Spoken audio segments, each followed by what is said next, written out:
tenemos con esto. Él le dice, miren, ustedes tienen que ser una influencia decisiva, pero no pueden entrar a la ciudad con una actitud meramente destructiva. Ustedes tienen que construir algo. Edifiquen casas, habítenla, planten huertos, coman el fruto, cásense, engendre hijos, influencien para que reine la paz. Yo me imagino que cuando los caldeos vieron a este pueblo, al que habían llevado prisionero, si es que hicieron caso a la palabra de Jeremías, levantarse y comenzar a edificar casas y a plantar viñas, se habían quedado asombrados.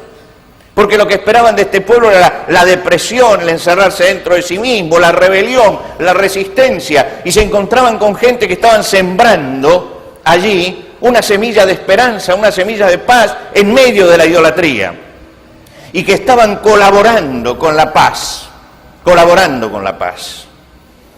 Yo creo que tenemos que tener en claro nuestra relación con el mundo, que es muy importante tenerla. Tenemos que diferenciar mucho lo que es mundo de lo que es sociedad. Nosotros formamos parte de la sociedad. La iglesia forma parte de la sociedad. Usted y yo estamos en esta sociedad. Sí, es verdad, somos ciudadanos del cielo, pero durante el tiempo que estamos aquí en la tierra, formamos parte de la sociedad humana en la que estamos ubicados. En la ciudad donde usted está, usted forma parte de esa sociedad. No lo puede evitar, forma parte de esa sociedad. Y amamos a las personas de esa sociedad, porque Jesús nos enseñó a amar a las personas de esa sociedad, porque de tal manera amó Dios al mundo. ¿Qué mundo es ese? Es la sociedad humana, Nosotros amamos a la gente de esta sociedad y tenemos que aprender a amarla a pesar de lo que son, a pesar de lo que puede a mí resultarme negativa su vida, su conducta o lo que sea, o su desinterés, o su angustia, o su decadencia.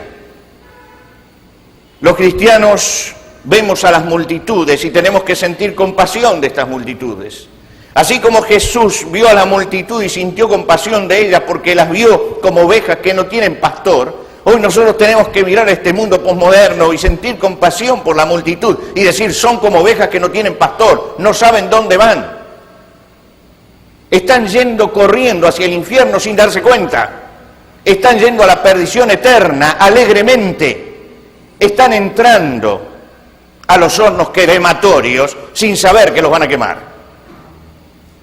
Y uno tiene que tener compasión. Hay que despertarle en el pueblo de Dios la compasión. Tenemos que vivir en la sociedad y amar a los hombres de esta sociedad, pero no tenemos que participar del sistema de esta sociedad. No tenemos que participar. Tenemos otra escala de valores. Estimamos al hombre por lo que es, creación e imagen de Dios, no por lo que tiene. Y esto es un cambio en la escala de valores. Hoy el hombre vale por lo que tiene, no por lo que es. Se ha trasladado el valor humano de la esencia de la persona a lo que le pertenece. Nosotros seguimos valorando al hombre por lo que el hombre es, no por lo que el hombre tiene. Tenemos otra escala de valores. Tenemos otra visión, tenemos otra cosmovisión. Vemos desde otra perspectiva. ¿Por qué? Porque los cristianos no vemos al corto plazo, los cristianos vemos a largo plazo. Tenemos visión de eternidad. No estamos viendo solamente lo contingente, estamos viendo lo trascendente. Y porque los cristianos vemos lo trascendente, no amamos las cosas que pueden corromper. Tenemos una actitud crítica, discernimos, aceptamos, rechazamos. Yo recomendaba en el taller anterior, creo que fue allí, porque ya he hablado tantas veces que no sé dónde dije cada cosa,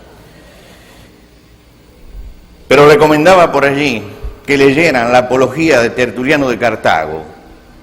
Es interesante cómo él interactúa con el Imperio Romano, cómo se defiende, pero cómo argumenta. Y uno de los argumentos más notables lo trae cuando él habla acerca de por qué los cristianos no van al teatro romano. Y él dice, no es que no vamos porque estemos despreciando el teatro, sino que no vamos porque ustedes tratan temas inmorales allí y proponen la inmoralidad. No les condena Tertuliano el medio, sino la forma en que lo usan. No siente todo lo que ustedes hacen está mal, sino les dice, miren, ustedes tienen un buen elemento, pero lo usan mal. Si ustedes lo usaran bien, nosotros iríamos. Él defiende a los cristianos con una inmensa sabiduría, con la sabiduría de quien no es un antisocial, no es un crítico acérrimo de todas las cosas, sino que sabe discernir, aceptar lo que debe ser aceptado y rechazar lo que debe rechazar. Estamos en un mundo donde hay cizaña sembrada por el enemigo. No es nuestra misión quitar la cizaña, lo enseñó Jesús, lo enseñó Jesús. Es misión nuestra ser en esta sociedad la buena semilla. Y es notable en las dos parábolas que Jesús explica, las dos primeras parábolas de Jesús. La primera, él habla acerca del sembrador, y cuando él la explica, él dice, la semilla es la palabra de Dios. La semilla es la palabra de Dios. Pero cuando llega la segunda parábola, vuelve a hablar de la semilla. Y él dice, la semilla son los hijos del reino. Y estas dos parábolas van juntas, hay que leerlas juntas. Forman las dos caras de la moneda. Aquel que recibe la semilla de la palabra de Dios se tiene que convertir en la sociedad en la buena semilla, en la buena planta. Está relacionando lo que es la recepción de la palabra con lo que es la acción de la palabra en la vida. El que recibe la palabra de Dios y es buena tierra, se convierte en la sociedad en una buena semilla. Y lo que Jesús propone es que no salgamos a sacar la maleza, sino convertirnos en esta sociedad en la buena semilla. Los primitivos cristianos, esos de los cuales nos habla el libro de los Hechos, cuando nace la iglesia, eran una minoría, 120 bajaron del aposento alto. Bueno, se convirtieron allí 3.000, pero seguían siendo una minoría. Se convirtieron 5.000, pero seguían siendo una minoría, eran una minoría. Pero es notable cómo ellos buscaron, siendo minoría, una presencia en la ciudad. ¿Dónde se reunían? En el templo de Jerusalén, en el templo.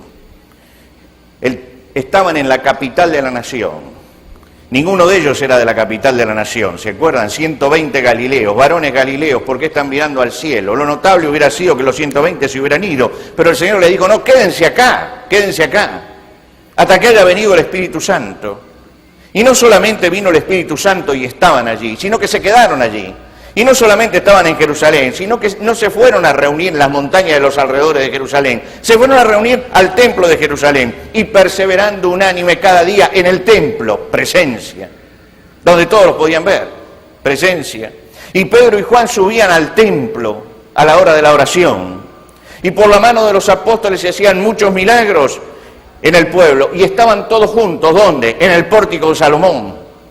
Tome usted un plano de la vieja Jerusalén, un mapa de la vieja Jerusalén. Vea usted un plano del templo y va a encontrar entonces que ellos estaban en el centro, buscaban estar allí en el centro de la sociedad, no en la marginalidad, no en los costados, sino en el mismo centro, mostrando lo que eran.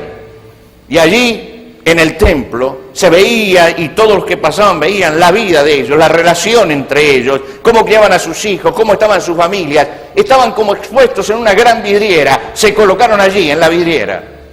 Y se colocaron en la vidriera porque eran vidas que podían verse, eran testimonios vivientes, eran hombres comprometidos con el Evangelio de Cristo. La gente podía retenerse y no acercarse a ellos, pero no podía dejar de admirar el amor que tenían los unos por los otros, la probidad con que vivían. Eran la buena semilla en el templo. Y allí contrastaba la vida de aquellos primeros cristianos, contrastaba con la vida de los sacerdotes que estafaban, y contrastaba con la vida de los comerciantes que explotaban a la gente, y contrastaba con todos los que se reunían en aquel lugar. Eran cristianos que eran buena semilla, y que estaban en el centro. Y cuando Pablo comienza su ministerio y comienza la gran obra misionera, va por la vía Ignacia a las grandes urbes, a Éfeso, Corinto, Atenas, Roma, que nos vean, y está atendiendo ir a Roma. Queremos estar presentes. No vamos a estar en la marginalidad, no nos vamos a ir a la otra punta del mundo, no nos vamos a esconder debajo de la alfombra, vamos a estar presentes. Por supuesto que en el siglo III empezaron ya los problemas, ¿no? Aparecieron los monjes del desierto, los anacoretas, esos se fueron ya.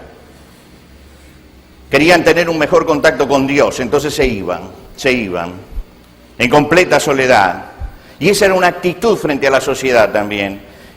Era como si sintieran que era incompatible. Uno no puede ser santo en el mundo, tiene que ser santo ec mundo, tomando la palabra mundo como sociedad, ¿no es cierto? Uno para ser santo tiene que salir de la sociedad, tiene que irse.